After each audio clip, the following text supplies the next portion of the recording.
अल्लाहुम्मा सल्लि अला मुहम्मदिन व अला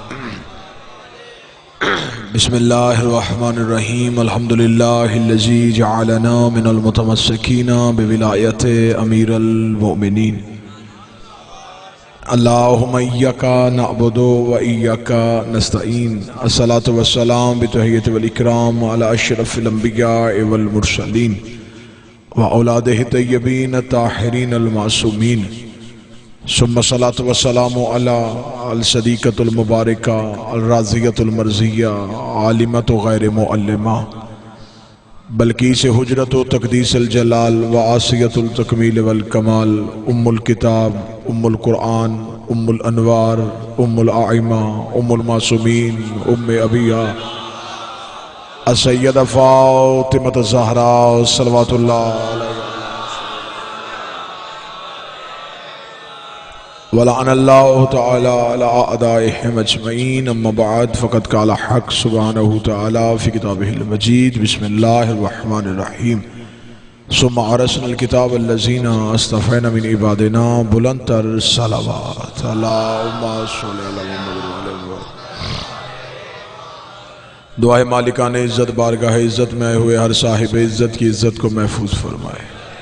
आकाज़ादी बानी मजलिस से लेके आखिरी हाज़िरी मजलिस तक हर एक की तौफ़ीक़ात खैर में इजाफ़ा फरमाए। बेहतरीन इबादत पे बेहतर से बेहतर अजर अता फरमाए। आखिरी सांस तक अक़ीदा विलायत पे इस्तकामत नसीब फरमाए। मौत की हिचकी हो ज़ुबान पे विरद अली वलीउल्लाह जारी फरमाए। कब्र की पहली रात हो ज़ियारत अमीर नसीब फरमाए। क़यामत की सुबह हो शफ़ाअत शबीर नसीब फरमाए। आका के ज़हूर में ताजील फरमाए। हमारा शुमार मालिक के नासरीन में से फरमाए। दुआएं कबूलियत तक पहुँचाएँ। सहारा दरूद का लें बुलंद आवाज़ से सलवात पढ़ें। इजाज़त है जिक्र शुरू किया जा सके। अल्लाह का काम है दीन बनाना, नबी का काम है दीन पहुँचाना और इमाम का काम है दीन बचाना। अल्लाह दीन बनाता है, उसका नबी दीन पहुंचाता है और उसका इमाम दीन बचाता है। दीन भी अल्लाह बनाता है, नबी भी अल्लाह बनाता है, इमाम भी अल्लाह ही बनाता है। बंदों का बनाया दीन भी ठीक नहीं होता, बंदों का बनाया नबी भी ठीक नहीं होता और बंदों का बनाया इमाम भी ठीक नहीं होता। जिसने दीन बनाना है उसी ने इमाम बनाना है। इस मजलिस से लेके खाना काबा के सहन तक दीवार काबा पे हाथ रख के ऐलान करने के लिए हम तैयार हैं, हमने 12 माने हैं, बनाए नहीं हैं।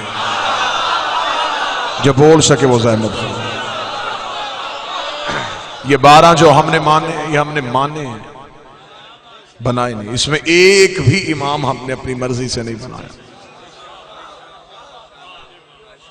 आज सारी उम्मत मुसलमान परेशान है कि आखिर मुसलमानों में फिरके क्यों हैं।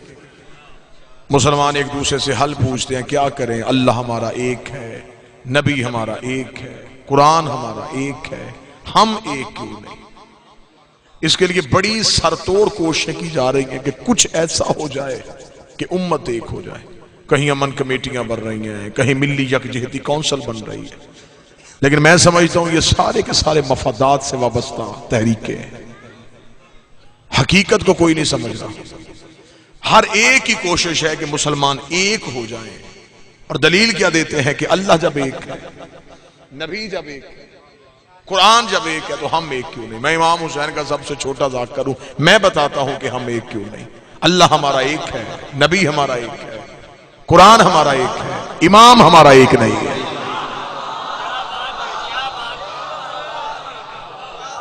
एक इमाम पे जब तक इकट्ठे नहीं होंगे तब तक उम्मत एक नहीं।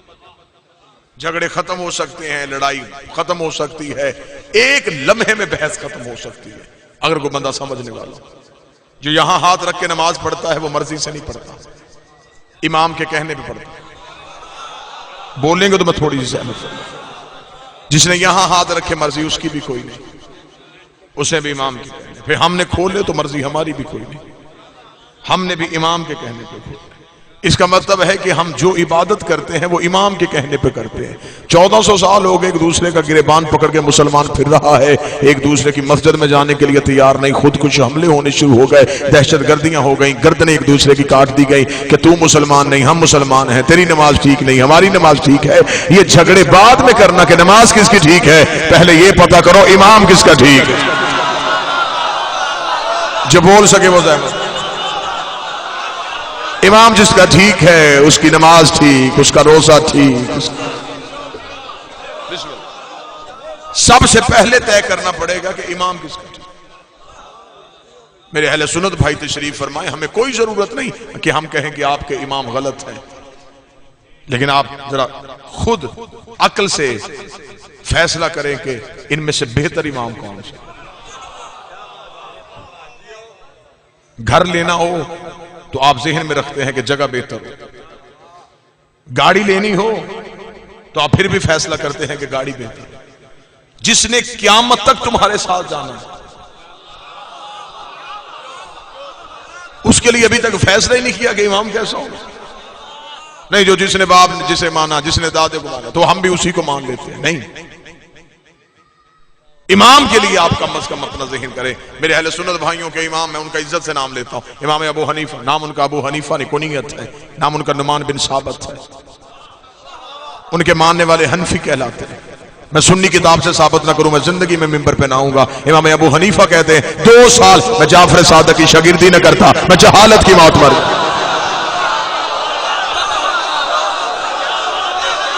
अब आप बताएं कि आपने किसका इंतखाब करना है। उधर शागिर्द है, इधर उस्ताद है। मेरे अहले सुन्नत भाइयों का अगला इमाम है, नाम उसका अहमद बिन हंबल है। अहमद बिन हंबल के बेटे ने कहा था, बाबा मुझे रुतबों के एतबार से सहाबा के नाम लिखवा। सबसे पहले ने कहा जिसका सबसे ज्यादा रुतबा, फिर उसके बाद किसका, फिर उसके बाद किसका। अहमद बिन हंबल ने बेटे से कागज कलम उठा, बेटे ने कागज कलम उठाया। अहमद बिन हंबल ने 3 खुलफा का नाम लिखवा के, अली का नाम छोड़ के 10 नाम और लिखवा दिए। बेटे ने कागज कलम जमीन पे फेंक के कहा, बाबा हर नाम के बाद सोचता रहा अब अली का नाम आएगा, अब अली का नाम आएगा, अब अली का नाम आएगा। तेरा नाम आ गया, अली का नाम क्यों नहीं आया। अहमद बिन हंबल ने बेटे को झिड़क देखेगा, शर्म नहीं आती, पूछ सहाबा का रहा है, अली कोई सहाबी है, अली तो मोहम्मद का भाई है।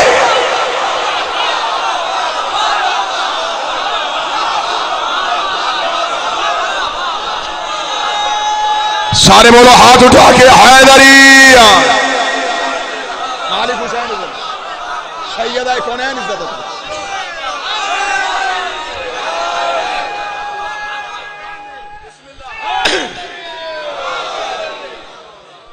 अगले इमाम इमाम शाफई, उन्होंने तो हद ही कर दी। माता शाफई सैयद अली रब्बहुल्लाह। शाफी मर गया मगर यही नहीं पता चला उसे अल्लाह कहना है या इसे अल्लाह कहना। इमाम मालिक सारी जिंदगी हाथ खोल के नमाज पढ़े।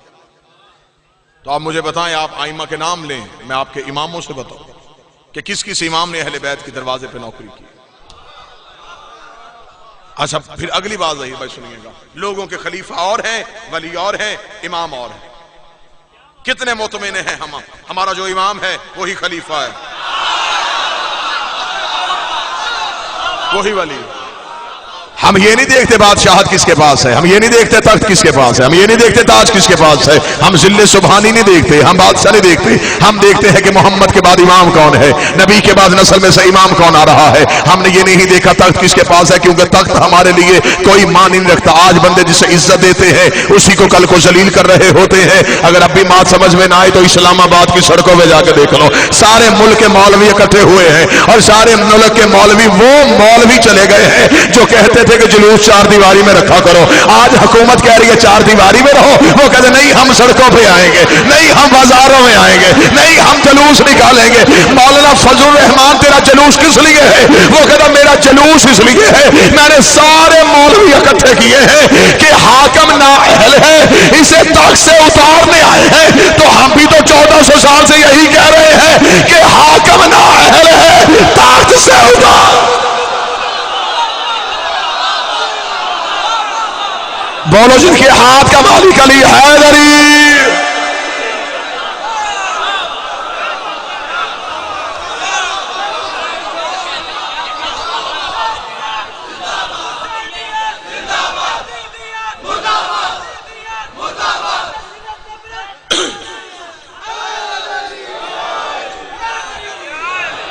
हम भी तो यही कह रहे थे ना। आज पता चला कि ना अहल हाकम बन जाए तो जुलूस निकालते। अभी तो टैक्स चोर पकड़े जा रहे हैं, अभी तो फिदक के चोर बाकी हैं।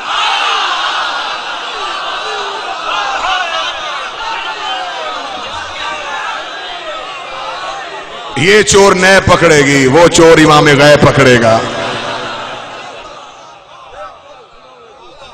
जलूस निकल आए ना, एहतजाज हो रहा है ना। सीख लेते हैं लोग हमसे, सीखते देर से। हाँ, अभी रबीउल अव्वल का ये चांद है, चंद दिनों के बाद जुलूस निकलने शुरू हो जाए। कोई शिया पूरे मुल्क में कहीं जाकर थाने में दरखास्त नहीं देगा कि ये जुलूस रोको।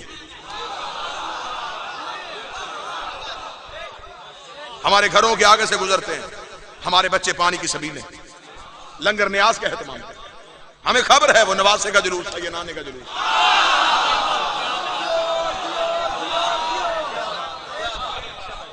कोई बंदा किसी के बुजुर्ग से मोहब्बत करे, उसकी औलाद से नफरत करे, तो बुजुर्ग भी उस मोहब्बत को कबूल नहीं करते।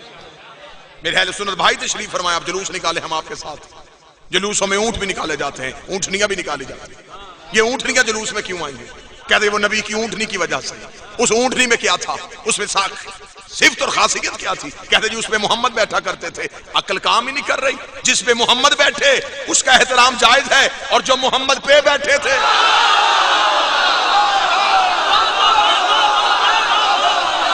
जो मुस्तफा के कांधों पे बैठे उनका एहतराम कौन करेगा? लिहाजा मेरा अहले सुन्नत भाई एक लम्हे के लिए जिद की चार दीवारी से बाहर आ। कब्र की कच्ची दीवारें हैं, कफन में जेब कोई नहीं होती, कब्र में अलमारी कोई नहीं होती। मरना है, कब्र में जाना है, जवाब तो किसी ना किसी को देना है। अब मिलाद मनाएं, हम आपके साथ हैं। 12 को मनाएंगे, हम 17 को मनाएंगे। मनाना है हमने। 12 या 17 में इस बहस में नहीं जाता कि कौन सी तारीख सही है, क्यों ये दोनों चांद की तारीखें हैं। चांद ना था और वो था। ये चांद के बाद नहीं, ये चांद से पहले। लेकिन जिसकी दिन मनाया जाए ना, जिसकी सालगिरह मनाई जाए, उसके लिए चंद चीजों का इल्म होना बड़ा जरूरी है। कम से कम 12 रबीउल अव्वल को तो आप बच्चों को बताइएगा कि हमारा नबी किस घर में आया था,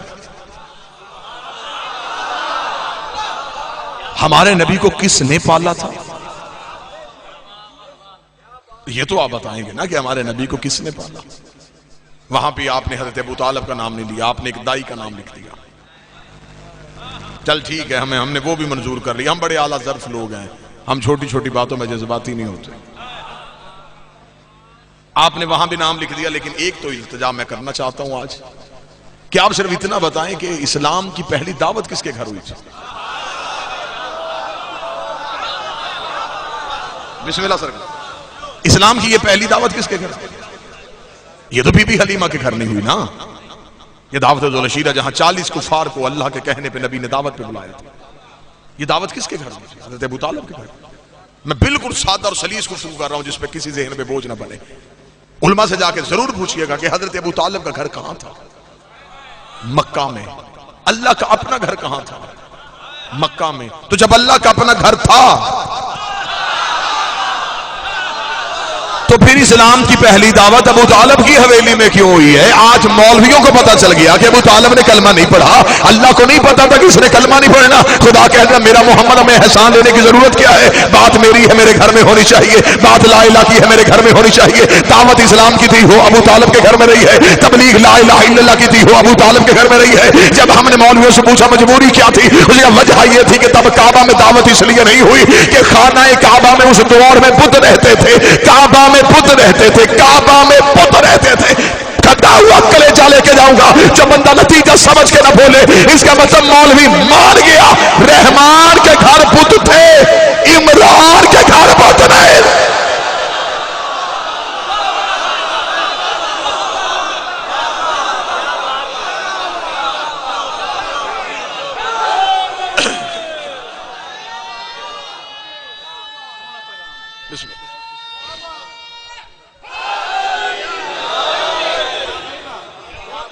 बिस्मिल्लाह।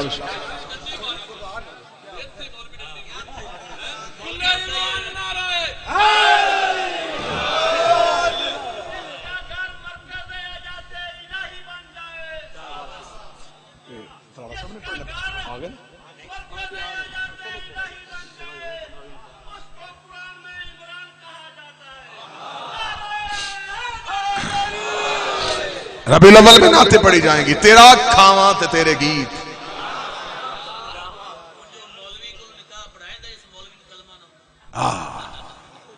तेरा खावा ते तेरे गीत गावा या रसूल अल्लाह। तू जिसका खाए तू तो उसका गाए, और जिसका मुस्तफा खाता रहा। शाहे मदीना यसरब का वाली, सारे नबी तेरे दर के सवाली, सारे नबी तेरे दर के सवाली। बंदे पैसे दिए जा रहे, कोई मौलवी से पूछ ही नहीं रहा कि वो मोहम्मद का दर कौन सा है जिसके सारे नबी सवाली है। रसूल आना मदीनतुल इल्म व अली बाबा।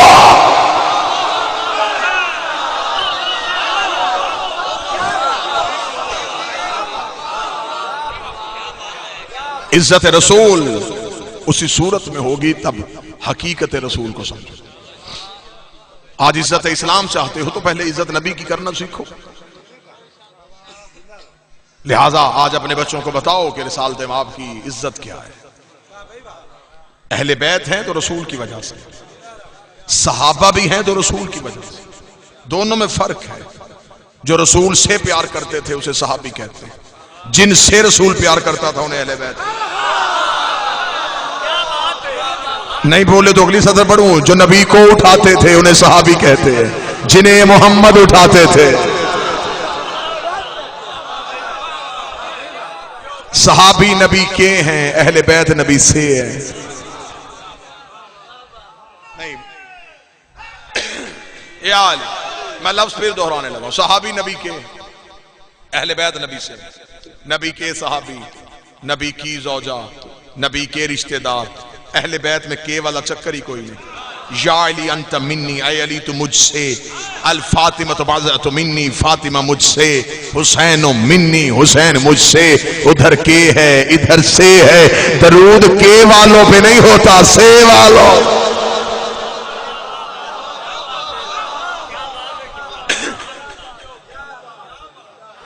कोई जिद नहीं, कोई बहस नहीं। अगर आपने खानदान अहले बैत के बगैर कोई गुजारा नहीं।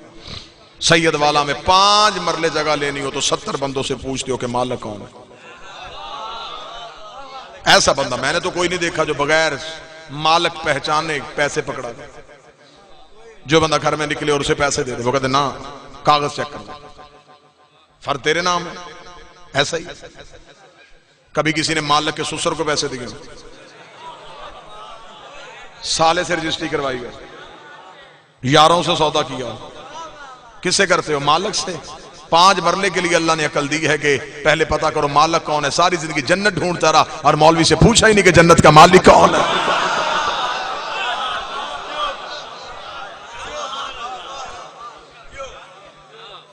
कौन कहता है कि हम शिया सहाबा इकराम का एहतराम नहीं करते?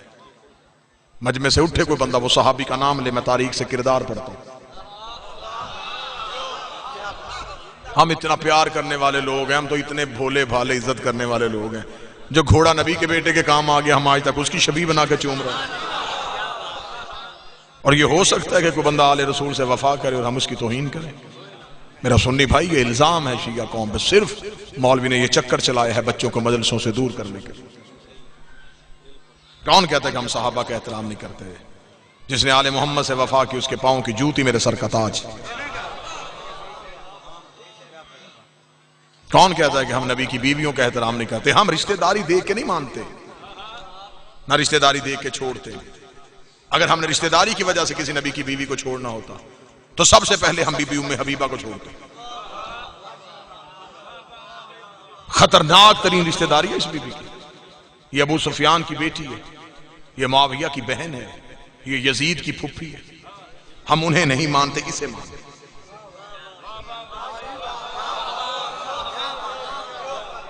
शिया घर में मैंने बच्चियों के नाम उम्मे हबीबा के नाम पे देखे। हम इज्जत करते हैं इसकी। क्यों? अगर हमने रिश्तेदारी की वजह से छोड़ना होता इसे छोड़ देते। क्यों नहीं हमने छोड़ा? ये कुरान मिंबर पे पड़ा हुआ है, सिर्फ अहले सुन्नत भाइयों के सामने हलफ दे रहा हूं। हमने सिर्फ तारीख में इस बीबी का एक ही किरदार पढ़ा है और हम इस बीबी के दरवाजे पे झुक गए। जब फतह मक्का के बाद बाप बेटी से मिलने के लिए घर आया था, इस नेक नीयत वाली बीबी ने नबी का चमड़े का बिस्तर बाप के नीचे से कह के खींच लिया, उठ जा बाबा, ये पाक है, तू नापाक है। हम गिर गए इस बीबी के दरवाजे में। हमने कहा क्या कहने तेरे वफा करने के, ये है वफा, तूने नबी से वफा की, हम तेरे नौकर हो गए। ये है हमारे पास मियार। जिसने वफा की वही इकबाल वाला अकीदा की, मोहम्मद से वफा तूने। हमारे नजदीक क्या है?